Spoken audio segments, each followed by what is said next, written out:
दोस्तों नमस्कार, जोहार। चलिए जानते हैं झारखंड सुबह की ताज़ा खबरों को, लेकिन उससे पहले अगर आपने अभी तक इस चैनल को सब्सक्राइब नहीं करो, सब्सक्राइब कर लें, जिससे कि आपको झारखंड सुबह की ताज़ा खबर रोजाना मिलती रहे। सबसे पहली बड़ी खबर, राज्य सरकार हर साल देगी 12,000 रुपये। 9वीं से 12वीं के छात्र करें स्कॉलरशिप के लिए आवेदन। झारखंड एकेडमिक काउंसिल ने Jharkhand NMMS national means cum merit scholarship 2023 के लिए आवेदन की प्रक्रिया एलिजिबल छात्रों के लिए शुरू कर दी है। और योग्य उम्मीदवार जो स्कॉलरशिप के लिए आवेदन करना चाहते हैं वो जैक NMMS 2023 के लिए आधिकारिक वेबसाइट jacknmms.com पर जाकर आवेदन कर सकते हैं। बता दें कि फॉर्म भरने की आखिरी तारीख 17 नवंबर 2023 से। स्कॉलरशिप के लिए आवेदन करने के लिए कोई आवेदन फीस नहीं है। बड़ी खबर, राज्य के दुमका जिले में 50 साल से चल रहे भूमि विवाद में नाना की हत्या। लाठी से पीटने के बाद मारी 3 गोलियां। जामा के चिकनिया गांव में सुबह 42 बीघा जमीन के लिए नाती और उसके परिवार ने अधेड़ नाना को मौत के घाट उतार दिया। सुबह करीब 9 बजे का समय था। गांव में रोज की तरह सभी लोग अपने काम काज में व्यस्त थे। फारूक शेख भी अपने घर के बाहर खड़ा था। तभी फरीद शेख, उसका बेनोई अकबर शेख, फरीद की बहन और एक युवक आराम से आया और फारूक से कुछ बात करने के बाद तीनों युवकों ने लाठी से पहले उसे पीटा और इसके बाद अकबर और फरीद ने पिस्टल निकालकर 3 गोली मार दी। एक गोली जबड़े, दूसरे पेट और तीसरी सर में लगी। पेट की गोली आर पार हो गई। बताया जाता है कि इन परिवारों के बीच करीब 50 साल से जमीन को लेकर विवाद था और मामला हाईकोर्ट में लंबित था। बड़ी खबर, झारखंड में एक्शन मोड में है ईडी। रडार पर है सत्ता और ब्यूरोक्रेसी के बड़े चेहरे। झारखंड में ईडी सुपर एक्टिव मोड में है। खनन घोटाला, जमीन घोटाला के बाद अब शराब और बालू घोटाले में एजेंसी की ओर से शुरू की गई कार्रवाई से सत्ता से लेकर ब्यूरोक्रेसी के गलियारों में हलचल है। अलग अलग मामलों में जांच का बढ़ता दायरा मुख्यमंत्री हेमंत सोरेन, उनके मंत्रिमंडल के सदस्यों और राज्य के करीब आधा दर्जन IAS और राज्य सेवा के अफसरों की परेशानियां बढ़ा सकता है।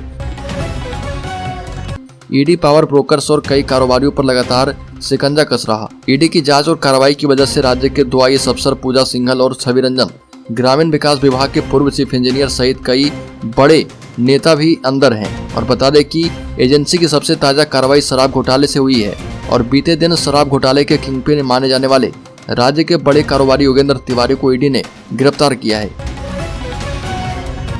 राज्य के सिमडेगा जिले में 3 बाइक जलाने के आरोप में 4 आरोपी गिरफ्तार, भेजा गया जेल। 15 सितंबर की रात सगीर पिता सईद के किराए के मकान में रखा एक TVS motorcycle, 2 hero Honda motor bike और 3 बोरा कम्बल और एक पंखा जला दिया गया था। करीब 1.25 लाख रुपए का नुकसान किया गया था और घटना को लेकर कोलेविरा थाने में मामला दर्ज किया गया। पुलिस मामले का खुलासा करते हुए 4 आरोपियों को गिरफ्तार कर चुकी है और चारों को जेल भेज दिया गया है। बड़ी खबर, साहिबगंज में दुर्गा पूजा की छुट्टी में घर आए सिक्योरिटी गार्ड की हत्या, भाई ने दिया घटना को अंजाम। साहिबगंज जिले के राजमहल थाना क्षेत्र के खुटहरी पंचायत के पिपरजोरिया में रात एक शख्स की हत्या कर दी गई। शख्स की हत्या साथ में सोए उसके ही भाई ने कर दी। घटना की सूचना मिलते ही थाना पुलिस मौके पर पहुंची और शव को कब्जे में लेकर पंचनामा के बाद राजमहल अनुमंडलीय अस्पताल में पोस्टमार्टम करवाया। मृतक प्रदीप पाना के परिजन ने पुलिस को दिए बयान में बताया कि बीते रात्रि भोजन करने के बाद प्रदीप अपने रिश्ते के भाई के साथ घर के बाहर सोया था। प्रदीप नींद में ही था, तभी उसके रिश्ते के भाई ने कुल्हाड़ी से उसके सिर पर हमला कर दिया, जिससे उसकी मौके पर ही मौत हो गई। बड़ी खबर, भाजपा के नवनियुक्त नेता विधायक दल और विधानसभा में नेता प्रतिपक्ष अमर बौरी की शाम रांची पहुंचने के बाद बौरी ने प्रदेश कार्यालय में आयोजित कार्यक्रम के दौरान कहा कि भाजपा के कार्यकर्ता लगातार प्रदेश अध्यक्ष एवं पूर्व मुख्यमंत्री बाबूलाल मरांडी के नेतृत्व में हेमंत सरकार की जनविरोधी नीतियों, सत्ता संपोषित भ्रष्टाचार, खान खनिज की लूट, जमीन की लूट पर आंदोलन कर रही है। ये भी कहा कि प्रदेश अध्यक्ष के मार्गदर्शन में पार्टी के विधायक सदन से सड़क तक हेमंत सरकार के खिलाफ आवाज बुलंद करेंगे। ऐलान किया कि हेमंत सरकार को उखाड़ फेंकने तक चैन से नहीं बैठेंगे। और अमर बावरी ने कहा कि भाजपा ऐसी पार्टी है जो दलित, आदिवासी, पिछड़ा, वंचित समाज की चिंता करती है। भाजपा में सबका साथ सबका विकास नारा नहीं बल्कि प्रतिबद्धता है और संकल्प है। यह भी कहा कि कांग्रेस सहित इंडी अलायंस की पार्टियों ने दलित, आदिवासी, पिछड़ा समाज को केवल वोट बैंक के रूप में समझा है। बड़ी खबर, राज्य भर में बिजली संकट बढ़ा, 600 मेगावाट तक लोड शेडिंग है। राज्य में त्योहारों के साथ ही बिजली संकट शुरू हो गया है। तेनूघाट विद्युत उत्पादन निगम की 1 यूनिट और नॉर्थ कर्णपुरा प्लांट से करीब 350 मेगावाट बिजली नहीं मिल पाने की वजह से राजधानी रांची सहित राज्य के तमाम शहरों और ग्रामीण इलाकों में बिजली संकट खड़ा हो गया है। राज्य में दिन के समय बिजली की मांग 2500 मेगावाट पहुंची है, जबकि आपूर्ति 0 मेगावाट तक हुई। इस प्रकार 600 मेगावाट तक का अंतर दिन भर बना रहा। रात 12 बजे के बाद से इंडियन एनर्जी एक्सचेंज से JBVNL को कुछ बिजली मिली है। पर झारखंड के निजी स्कूलों में पढ़ रहे BPL बच्चों के लिए राशि का आवंटन। राज्य के निजी स्कूलों में पढ़ने वाले BPL बच्चों की फीस के लिए जिलों को राशि आवंटित कर दी गई है। झारखंड शिक्षा परियोजना द्वारा जिलों को 6 करोड़ रुपए आवंटित किए गए हैं। राज्य के निजी स्कूलों में 18,762 BPL बच्चे पढ़ रहे और इन बच्चों का नामांकन शिक्षा का अधिकार अधिनियम के प्रावधान के तहत हुआ है। शिक्षा का अधिकार अधिनियम के तहत निजी विद्यालयों में एंट्री क्लास में कुल सीट की 25% सीट पर BPL बच्चों के नामांकन का प्रावधान किया गया है। इन बच्चों का शिक्षण शुल्क सरकार द्वारा दिया जाता है। राज्य के पलामू जिले में प्रेमी ने अपनाने से कर दिया था इनकार। प्रेमिका ने टांगे से काटकर लिया बदला। पलामू में फिर से एक हत्या हुई और इस बार प्रेमी की हत्या कर दी गई। नावा जयपुर थाना क्षेत्र में एक महिला ने अपने प्रेमी को मार डाला। पुलिस ने आरोपी महिला को गिरफ्तार किया है। इस कत्ल के पीछे की वजह काफी खौफनाक और चौंकाने वाली निकली।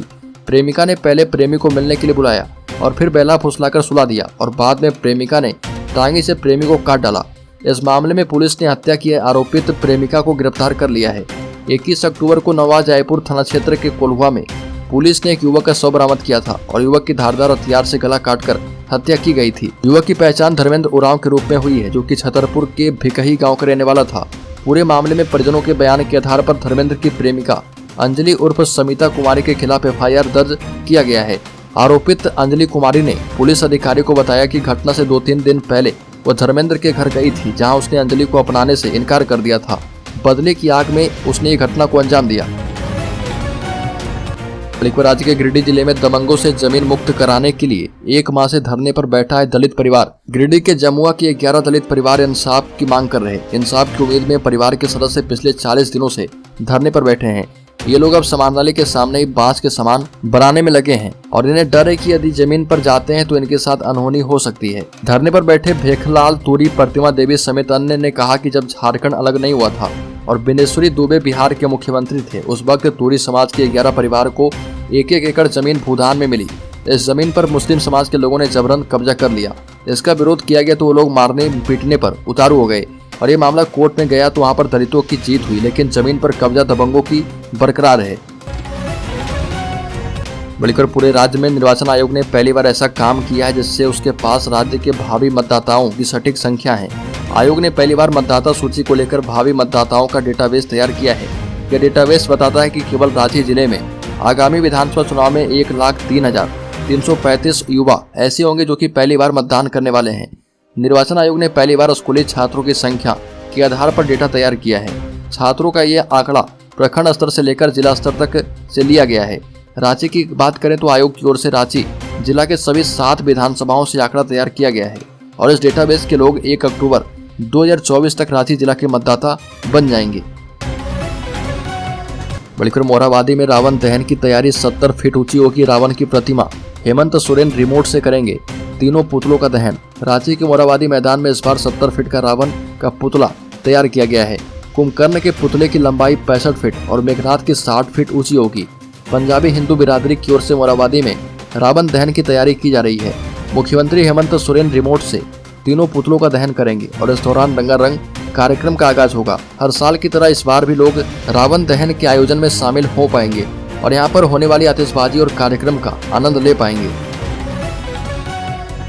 रांची पहुंच चुकी है कोरियन हॉकी टीम। अब जापानीज हॉकी टीम के पहुंचने के बाद कोरियन हॉकी टीम भी रांची पहुंच चुकी है। विमेन्स एशियन चैंपियंस ट्रॉफी 2023 में हिस्सा लेने भारत और जापान की टीम रांची पहुंची है और जापान की टीम के बाद कोरियन टीम भी रांची पहुंच गई है। प्रैक्टिस मैच भी खेला जाएगा और इसे लेकर तमाम तैयारियां अंतिम चरण पर है। राजधानी रांची इन दिनों दुर्गोत्सव में लीन है, ऐसे में शहर में भीड़ भी है और मोरहाबादी मैदान में रावण दहन कार्यक्रम भी है। ऐसे में विमेन्स एशियन चैंपियनशिप ट्रॉफी के प्रैक्टिस मैच और रावण दहन कार्यक्रम को लेकर प्रशासन की ओर से तैयारियां की गई है। रावण दहन और प्रैक्टिस मैच को लेकर जो ट्रैफिक व्यवस्था प्रशासन की ओर से की गई है, उसके मुताबिक राजकीय अतिथिशाला से ऑक्सीजन पार्क वाले रोड को सामान्य वाहनों के लिए चालू रखा गया है।